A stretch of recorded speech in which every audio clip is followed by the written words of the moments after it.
Hello, je viens vous raconter cette histoire triste qui m'a particulièrement touchée.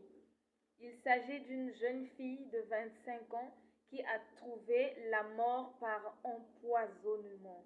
Elle a été empoisonnée par une collègue de service qui n'était qu'une ex de son chef.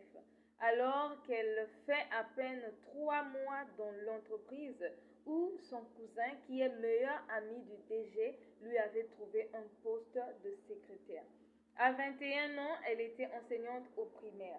Elle le faisait tellement bien que tous les enfants l'aimaient et trouvaient leur bonheur à ses côtés. À 23 ans, elle passe enseignante au collège et là aussi, elle le faisait très bien. Les enfants l'aimaient, tout le monde voyait et croyait que c'était sa vocation. Ne laissez personne vous faire faire un boulot qui n'est pas dans le plan de votre vie. Tu peux partir d'un petit boulot et faire de grandes choses.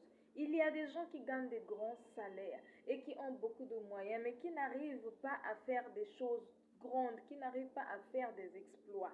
Par contre, il y a des gens qui sont juste des ménagères, mais qui achètent des parcelles, qui construisent des maisons.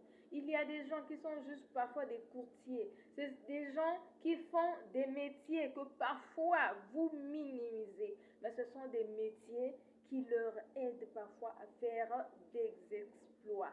Le problème ici n'est pas de faire un petit boulot ou un boulot qui paye grand. Le problème ici, c'est de faire le boulot que ton cœur te demande de faire, parce que ça se trouve dans le plan de ta vie. Si on vous oriente dans un endroit, allez faire ceci parce que ça va vous apporter plus. Vous pouvez trouver la mort là-bas si ce n'est pas dans votre destinée. Il y a des bénédictions qui attirent seulement la mort et qui vous conduisent vers des choses négatives, vers la ruine de votre vie. Faites ce qui est bien. N'écoutez pas toutes les personnes qui peuvent vous emmener à changer votre destinée. Croyez plutôt en qui vous êtes. Croyez en vos rêves. Croyez aux prophéties de votre vie. Que personne ne puisse vous dissuader. Sachez que tant que vous avez la vie, vous pratiquez de bonnes œuvres, il va vous arriver tout ce qui avait été préparé et prévu pour vous.